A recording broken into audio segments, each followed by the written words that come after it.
किसी भी सरकार को चलाने के लिए कर्मचारी तंत्र की सबसे मजबूत कड़ी होती है, लेकिन मध्य प्रदेश में ये कड़ी एक लगातार कमज़ोर होती जा रही है, जिसकी पीछे सबसे बड़ी वजह है कर्मचारियों की नई भर्ती नहीं होना और कर्मचारियों के रिटायरमेंट होना।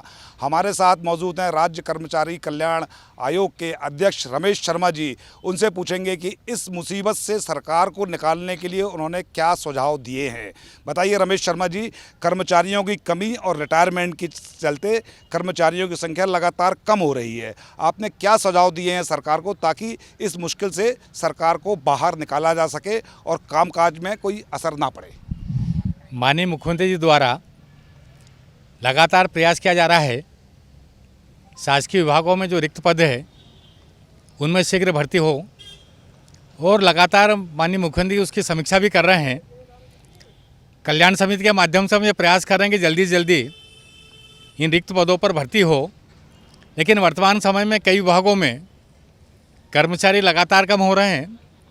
हर महीने भी सैकड़ों कर्मचारी सेवानिवृत्त हो रहे हैं, और जो कर्मचारी काम कर रहे हैं उन पर इतना बोझ लग गया कि वो भी परेशान हैं। हमारा मुख्यमंत्री से ये आग्रह है, हमने भी पत्र लिखा है कि कम से कम जब तक नई भर्तियाँ नहीं होती है तब तक जो 62 वर्ष की जो आयु है, पूर्व में भी शिक्षक कई वर्षों पूर्व से 62 साल हैं, चतुर्थ श्रेणी के कर्मचारी 62 वर्ष से हैं।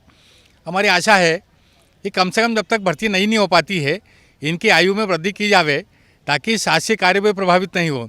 आने वाले समय में लोकसभा और विधानसभा के चुनाव भी हैं, वो निश्चित इन चुनावों में अनुभवी कर्मचारियों की आवश्यकता भी होती है, और मैं सोचता हूं कि लगभग 1 वर्ष के अंदर इन सबकी भर्तियां हो जाना सारे विभाग में, और उनकी नियुक्तियां हो जाना और उनको ज्वाइन कर लेना इतना आसान नहीं है।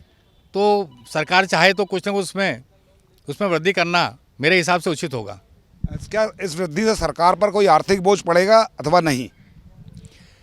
सरकार पर आर्थिक बोझ तो इसलिए बढ़ेगा कि यदि कर्मचारी सेवानिवृत्त हो जाएगा तो उसको आधी पेंशन मिलेगी, और कार्यकाल बढ़ेगा तो निश्चित जो आधी पेंशन का के बजाय उसको पूरी तनख्वाह देना पड़ेगी, तो भार तो आएगा। लेकिन नई भर्ती जब होगी तब तो और डबल भार रहने वाला है, तो बहुत ज़्यादा उस पर प्रभावित होने वाली कोई आर्थिक स्थिति होने वाली नहीं है।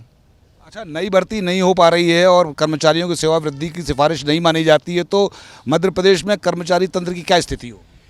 नई भर्ती के लिए लगातार प्रयास हो रहे हैं।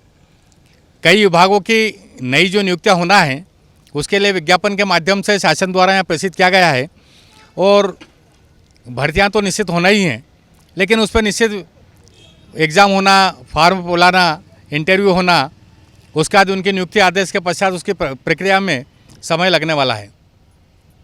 क्या क्या असर पड़ रहा है इससे? जो कर्मचारी काम कर रहा है निश्चित उस पर बोझ बढ़ रहा है। कई जो प्रमुख विभागों के जो कर्मचारी और अधिकारी हैं लगातार सेवानिवृत्त हो रहे हैं, और ये बात भी सही है कि पदोन्नतियां समय पर नहीं हो पा रही। वर्षों से सुप्रीम कोर्ट में केस विचाराधीन है, उस कारण से भी परेशानियां हो रही है। वो जो नवीन पदों पर आना है वो सीधी भर्ती के आना है, वो प्रमोशन के पद नहीं है।